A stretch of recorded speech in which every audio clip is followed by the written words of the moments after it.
Bueno, había quedado planteado entonces el tema de estas diferencias que hay entre la exposición, el discurso oficial, que inclusive está ahora respaldado por una campaña publicitaria muy intensa, y la realidad. Lo primero que quiero hacer, Claudio, es agradecerte que hayas aceptado la invitación. Hemos dicho más de una vez que te has ganado nuestro respeto porque te consideramos uno de los legisladores, no solo los más laboriosos, sino uno de los más preclaros, en un momento que me parece que la Argentina empieza a tener la necesidad de que se discutan algunas cosas en serio, porque por suerte, en los últimos años tengo la sensación de que habíamos llegado a consensos básicos de que había cosas que ya no se discutían, y estaba la posibilidad de discutir, por ejemplo, cómo repartir la riqueza, generar riqueza y repartirla un poco mejor en un país que todavía tiene un tercio de su población en la pobreza. Pero me quiero apoyar precisamente porque me pareció muy interesante la exposición que hiciste aquella noche en la Cámara de Diputados. Me quiero apoyar en aquella exposición y si te parece, señor director, podemos ir a las imágenes de lo que decía para ver, bueno, qué ha pasado en el transcurso de la semana. Veámoslo. Desde el comienzo mismo del debate dijimos, no hablemos de abstracciones. Desde que existe la resolución 125, el Estado argentino no ha cobrado un peso de las retenciones que esa resolución estipula. A pesar de que existen retenciones que superan el 40%, esas retenciones las pagan los productores, mientras que el Estado percibe como mucho el 24%. Hay por detrás de esta situación y en este contexto, no una situación en donde estemos captando rentas extraordinarias, sino que en la práctica se ha consumado un negociado extraordinario en favor de las transnacionales de cereales en desmedro de los productores y del Estado argentino. Esta cifra significa 1.200 millones de dólares que salieron del bolsillo de los productores, pero que no están en manos del Estado. Lo que estás planteando, es decir, al productor, aquel que precisamente está apuntando al gobierno cuando hace esa campaña que dice los argentinos tienen que saber la verdad, tienen que saber que exportaron más. Se está negando que los que exportaron más fueron las cerealeras, que todos sabemos que están integradas, que hasta tienen puerto propio en la Argentina, que tienen capacidad de almacenamiento, y se le está echando la culpa al productor, que además en ese momento pagó la retención, según lo que tu exposición en diputados, y el Estado percibió mucho menos. ¿Por qué te parece que hay esta disociación entre lo que dice el gobierno y lo que efectivamente pasa? Está claro que, por lo menos en lo que nosotros mostramos, y de hecho lo demostramos durante todo el debate parlamentario, lo peculiar del caso es que tanto oficialismo como oposición escuchan esto y siguen hablando como si nada fuese. Porque la verdad deberían haberse parecido, bueno, paremos y empecemos de vuelta. Si siguen hablando de si la alícuota más baja, si hay que suspender o no. Digo, si mantenemos la resolución o si la suspendemos cuando en realidad no se está cumpliendo. Entonces digo, habría que tomar en cuenta esta cuestión. Por eso yo empiezo diciendo, el tema no es debatir en abstracto, es discutir en concreto. Y en concreto lo que ha ocurrido acá es que ha habido una evidente connivencia, yo no puedo saber hasta qué punto, entre funcionarios gubernamentales y los intereses de las cerealeras para que ocurra lo que ocurre.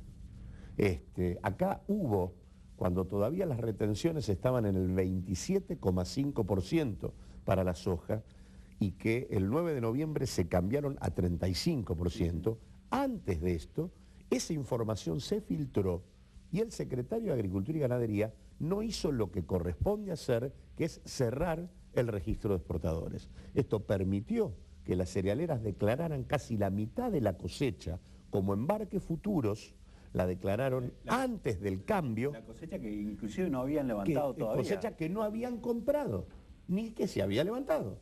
Consecuentemente, ellas declaran sus exportaciones en octubre del año 2007, antes del primer cambio en las retenciones. Ahora, y tributan con ese... Y tributan con esto. Pero claro, un poco más bajo después. Claro, pero lo más bajo es ¿por qué? Porque el cálculo que nosotros hacemos muestra total exportado y total de recaudación por retenciones. Pero como ellos exportan ahora lo que declararon en octubre, lo exportan a precios mucho más altos. Entonces ya el 27 incluso termina siendo mucho menos, porque en realidad en aquel momento la soja estaba a $330 Y ahora hoy está a 590. Con lo cual es el 27 de 590 cuando debería ser el 27 de 330. Exactamente. Vamos a ver un segundo corte de lo que decía Claudio precisamente que tiene que ver con estas cuestiones. ¿Podemos verlo, señor director?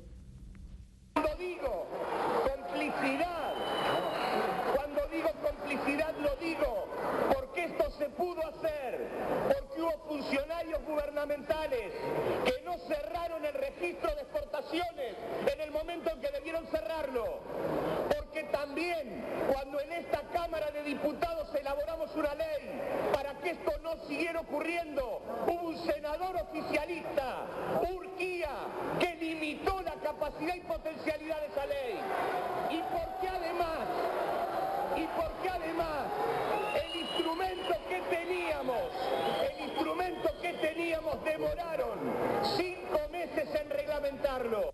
A esa referencia, a esto te referías recién cuando hablabas de la dilación que hubo y la sospecha que genera esa dilación, que fue la que permitió esta evasión de alguna forma legal, porque sí, con la legal, porque no es que uno, digamos, en realidad lo que hay acá es un conjunto de definiciones por parte de funcionarios gubernamentales o legisladores que son parte del oficialismo, como el caso de Urquía, que hicieron posible esta maniobra.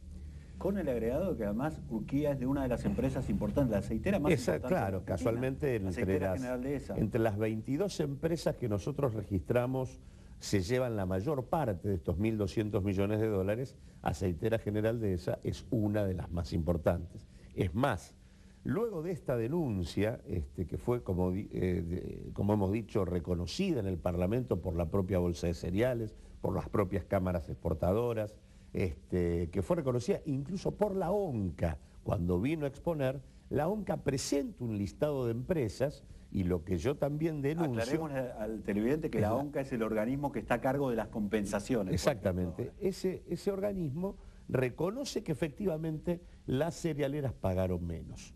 Y hace un listado para comenzar a demandarlas.